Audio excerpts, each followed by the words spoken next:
The round began on Friday night out at the Richmond Oval, with Westies mathematically a chance to play finals footy this spring. It didn't take long for that chance to evaporate. The Bloods side had little chance against the bigger and stronger Magpies. It was the Magpies' best start for the year, and it really set the tone for the rest of the match. Once again, Tom Gray was outstanding for Port. From the Cleve Football Club, Tom displayed great defensive pressure in the midfield, and he was once again supported by Major Lynott from Port Lincoln, who managed 6 goals in his 13th under-18 appearance.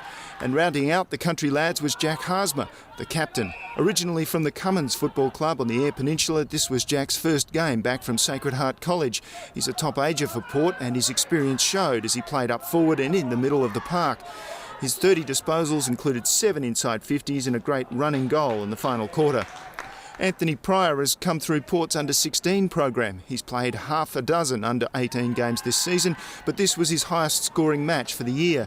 Anthony put 3 through the middle as he applied good pressure up forward. And Sean Davidson played his best game for the under-18s last weekend. He's been up and down in form this year, but he's played 11 games with the reserves. He played across half forward in this match and scored Port's first goal just 2 minutes into the contest. They would go on to score 19 more.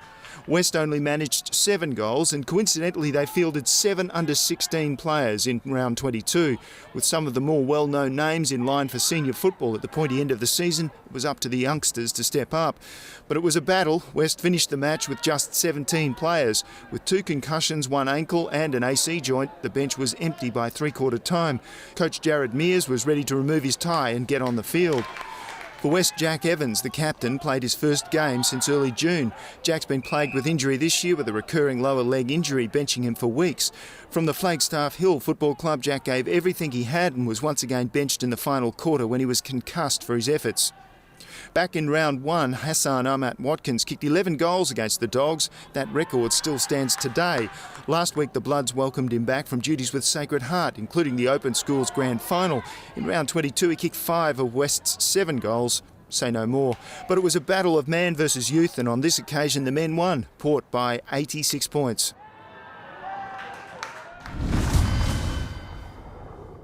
The other Friday night match of the round was at the Norwood Oval, and it's a match everyone was talking about for all the wrong reasons. Norwood won this game, but most, if not all, who witnessed it would agree that the Eagles finished the match with the higher score.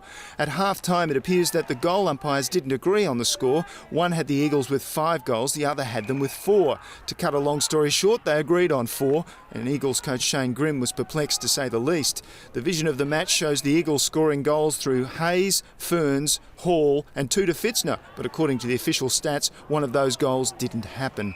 It wouldn't matter as much if the Redlegs hadn't won by just 3 points. Ouch.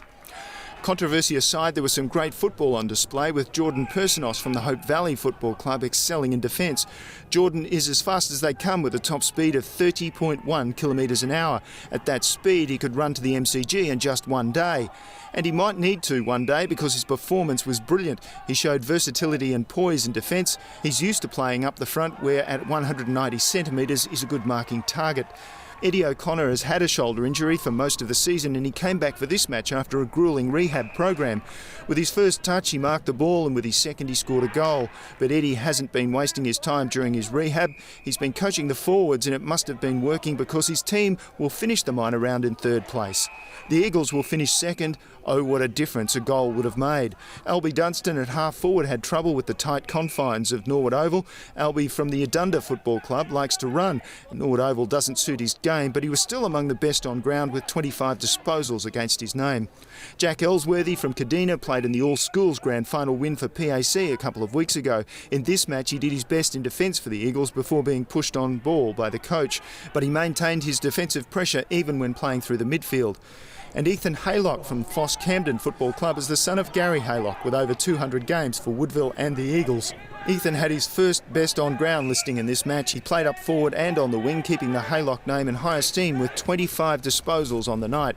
The Eagles might have had a shot at top spot if they'd won this match, but as they always say, the umpire's word is final, and the final margin, just 3 points to Norwood.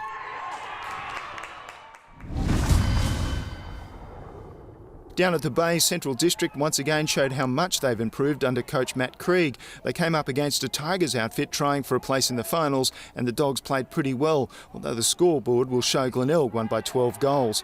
It's percentage that Glenelg needs. After round 22, Adam Blakely's boys were just 0.31% from a finals berth, so they need goals and plenty of them. They got 21 goals last Saturday, but could have had more, but for some errors up front.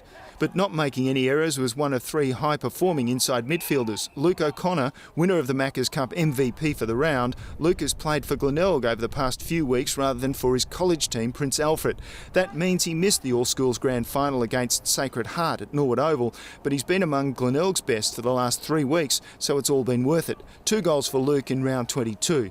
Bryce Woolard is also from PAC. He did play for his college team at the pointy end of their season, but he came back to the Bays and didn't miss a beat across half forward. He's only small, but his pressure on the ball made all the difference, with 5 inside 50s and a goal in the second quarter. The other 2 high-performing midfielders were Jack Mackay with 18 disposals and Cameron McPherson from the Happy Valley Football Club. Cam's 10 clearances gave Glenelg the edge around the stoppages. Jack Whaley was a key forward for Glenelg. Jack presented well throughout the match, with his overhead marking a crucial part of the Tigers' forward pressure. His 6 goals was a personal best at this level. For the Dogs, Darcy Heyman once again put his senior training to good use. Darcy picked up 18 disposals and took his side inside Glenelg's 50-metre zone 5 times. And Josh Richardson from Salisbury North and Eastern Park did his best up front. Josh was one of the vice-captains of the under-16 side, and he scored his 2nd goal for the under-18s in just his 3rd game at this level. But in round 22, it was the Tigers by 75 points.